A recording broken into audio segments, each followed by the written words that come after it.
horsemanship class. Today we're going to talk about side passing. Side passing is the most important first lesson that our students get in learning how to coordinate their hands and their legs together. So this is one of the essential skills that we introduce in level 1 and progress through 2 and 3 and add more difficult aspects to, but it all builds upon the side pass. So if you're a level 1 or 2, it's side pass. Levels 3 are working on leg yield, which is a version of the side pass where you add some forward motion. And level 4 is working on picking up the lope out of a walk, which again is in the same skill family as the side pass. So this is a really important foundational skill, so I thought it would be a good one to focus on today. So we ask our horse to side pass by shortening our reins and bringing our hands just to the contact point. So that looks like that. I'll go to the left. Then we close our leg, so toe up and out, so that the contact point on our horse's belly is our calf. Then I begin to apply pressure, starting with gradual and going up to harder until they respond. And then my leg drops off. So I'll show one of those again. And we'll do this one from the front here. Now that you've seen what the reins look like, and now I'll show you one from the front where you can see that sideways motion. So my leg continues to apply pressure until he is actually moved off of it. As he steps away, my leg doesn't chase him, as we say. So my leg drops off as he moves away, and that's a really important part in the release or the reward, in showing him that he did the right thing.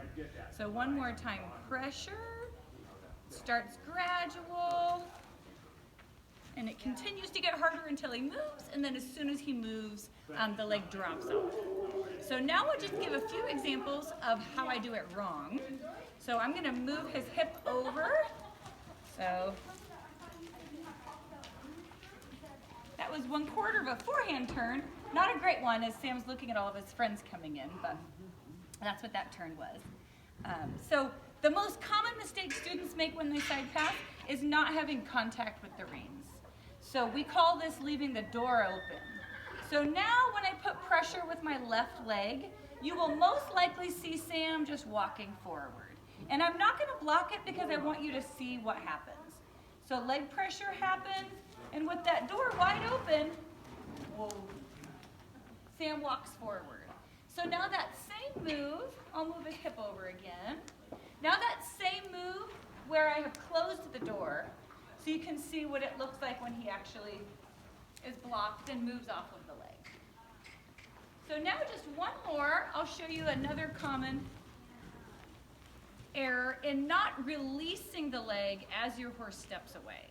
So if I have the door closed, as we call it, I have contact with the rein so he won't walk out, I close my leg, I ask for that step, and he steps, but I continue to squeeze. Now he's getting punished as he responds, and as you're seeing him do now he's backing up because he's trying to figure out what he did wrong to not get the release. There he moved away, and I continued to squeeze, but he started to walk forward. If I ask him again now, he's probably going to be a little bit nervous, a little bit antsy, because he doesn't know what I am asking him to do if I'm not giving him the release after he does it. So now I'm squeezing, and he's actually just not responding at all, because the last time I squeezed, I asked for a move, and I didn't reward him for doing that move. So now I've taught him to be stubborn by not rewarding him when he responded appropriately.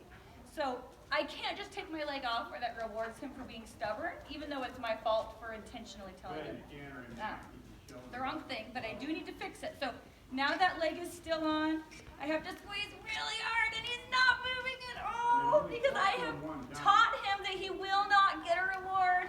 Oh, whoa. Good boy. Sorry, Sam. Sam is a great lesson horse because he doesn't take that personally. A lot of horses, when students don't release, or they ask the wrong way. A lot of horses get a little bent out of shape and sort of, we say take it personally, but really just kind of get confused and get nervous as a result. Some of our best lesson horses just stop responding. So perhaps a topic for another horsemanship class is why your horse sometimes doesn't quote unquote listen, which really just means that you've either given the wrong cue, or a rider before you has given the wrong cue, or you have not rewarded or released properly when given that cue, and it's just frustrated your horse and made them kind of shut down. So that was a perfect example in Sam shutting down because he didn't get the reward that he so deserved. So anyhow, those are the two most common errors in side passing. I'm just going to show you one more. This is a common error anytime people use their legs. You will still get the response, but it is not the correct leg position, and it leads to incorrect movements and loss of balance down the road. So when I ask Sam to side pass, my toe is up and pointed out at a 90-degree angle. A lot of people, instead of using their calf, pull their leg up and use their heel. So you might still get the response. He is still moving away from my leg. But as I talked about, the side pass is a foundational skill. That means that a lot of other skills build upon the side pass. So down the road, when you are leg yielding at the trot, or you're asking your horse to lope, if you're up in this unbalanced, not sustainable position, you're not going to be able to actually execute that lead change or that transition out of the walk. So anyhow, it's really important, again, as this is a foundational skill, to do it correctly and develop that correct leg position. So always toe out, heel down, using your calf. So anyhow, thanks for joining our horsemanship lesson today. I hope you are all staying safe and healthy and relatively sane. We hope to see you soon.